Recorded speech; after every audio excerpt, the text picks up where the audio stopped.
Friends, welcome to my channel. और आज का हमारा ये क्वेश्चन है, ये किसी ने हमें कमेंट में भेजा था ये क्वेश्चन, और इसको लॉन्ग फॉर्म में मतलब पूरा डिटेल में एक्सप्लेन करने को कहा था, तो इसलिए मैं यहाँ पर डिटेल में एक्सप्लेन करूँगा।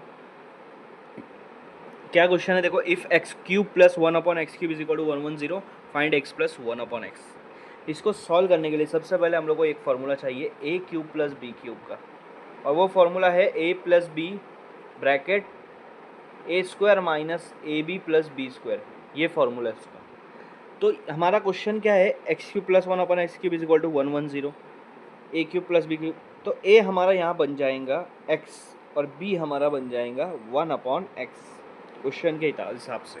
ठीक है, बस यहाँ पर पुट कर दो a और b की जगह। a हमारा बन जाएगा x, तो x³ हो जाएगा, b 1/x³। ठीक है, इज इक्वल टू इसका आएगा a + b, x+1/x, ये एक ब्रैकेट, और दूसरा ब्रैकेट होगा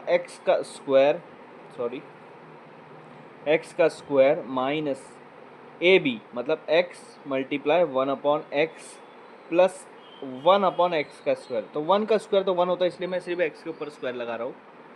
अभी देखो क्या होगा, x³ + 1/x³ is equal to, ये हो जाएगा x + 1/x। वैसा का वैसा लिखना है आपको। नीचे यहाँ पर देखो, ये x और ये x कैंसिल हो, ठीक है। मेरे पास क्या बच रहा है, x²। उसके बाद ये जो प्लस 1/x², इसको पहले लिख लूँगा 1/x²। ये देखो, पहले मैंने ये टर्म लिखा, उसके बाद ये टर्म लिखा, अब ये वाला बीच वाला टर्म, बीच में बचा है माइनस और 1, क्योंकि बाकी तो कट हो गया है। ये आपका एक इक्वेशन हो गया, इसको फर्स्ट इक्वेशन मैं नाम दे दूँगा। ठीक है, अब मुझे देखो किसकी वैल्यू फाइंड करना है, x² + 1/x² की वैल्यू फाइंड करना है। वो कैसे फाइंड होगी, उसके लिए हमारे पास एक फार्मूला है a + b the bracket square का, a² + b² + 2ab, ये फार्मूला है। कोई यहाँ पर a² + 2ab + b² भी लिखता है, जो कि सेम फार्मूला है, बस ये इसको पहले लिख लेते हैं। ठीक है, ये सेम फार्मूला हम लोग यहाँ पर लगाएंगे, क्योंकि हमारा a क्या है, x है, b क्या है, 1/x है, इनका स्क्वायर। तो यहाँ फार्मूला हो जाएगा x² प्लस b मतलब 1/x² plus 2ab, 2 × x × 1/x। याद रखना, a की जगह x डाल रहा हूँ, b की जगह 1/x डाल रहा हूँ। ठीक है, ये हो जाएगा x + 1/x the bracket square is equal to x² + 1/x²। ये तो वैसा का वैसा रहेगा, प्लस ये कैंसिल 2। पर मुझे आंसर किसका चाहिए था, सिर्फ इतने टर्म का, तो +2 को इधर लेकर आ जाऊँगा।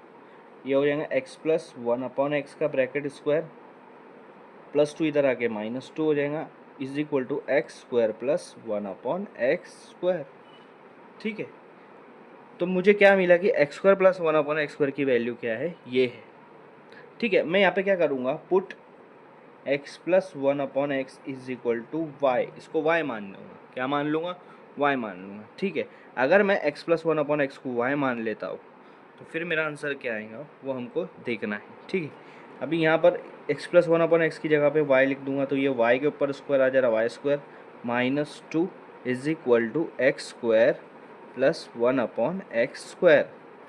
x² + 1/x², मतलब x² + 1/x² की वैल्यू क्या आपको मिली है, y² - 2। क्या मिली है, y² - 2। समझ में आया?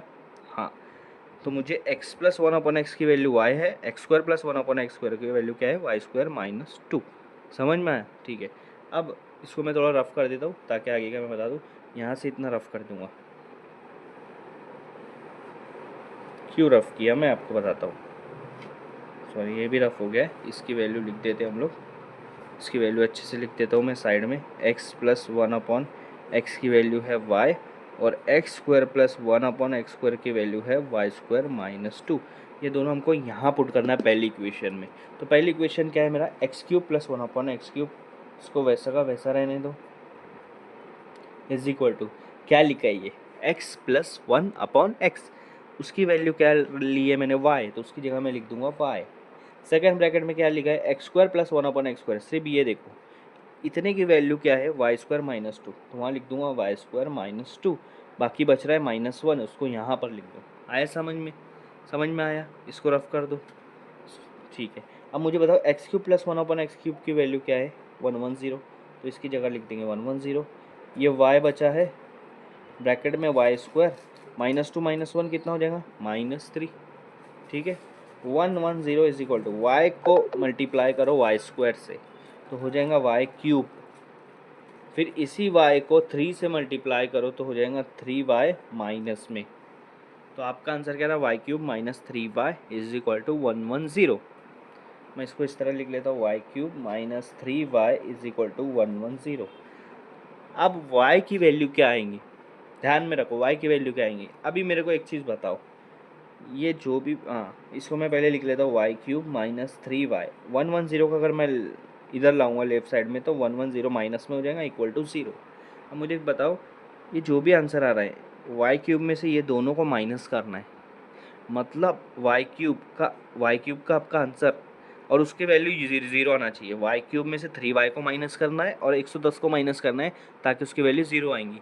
इसका मतलब वाई क्यूब की वैल्यू 110 से बड़ी होनी चाहिए, जाहिर सी बात है। वाई क्यूब की वैल्यू 110 से बड़ी होनी चाहिए तभी जाके उनकी वैल्यू 0 आ सकती है, ठीक है। तो बड़ी आएंगी, वाई की वैल्यू कितनी होंगी ताकि वाई क्यूब की वैल्यू 110 से बड़ी आएंगी। तो देखो 4 अगर वाई की वैल्यू मैं 4 लेता हूँ तो वाई की वैल्यू अगर मैं 4 लेता हूँ तो वाई क्यूब की वैल्यू हो जाएंगी 64 जो कि 110 से छोटी है। तो अगर तुम ये वैल्यू रखते हो तो आपका आंसर माइनस में आएगा, 0 नहीं आएगा।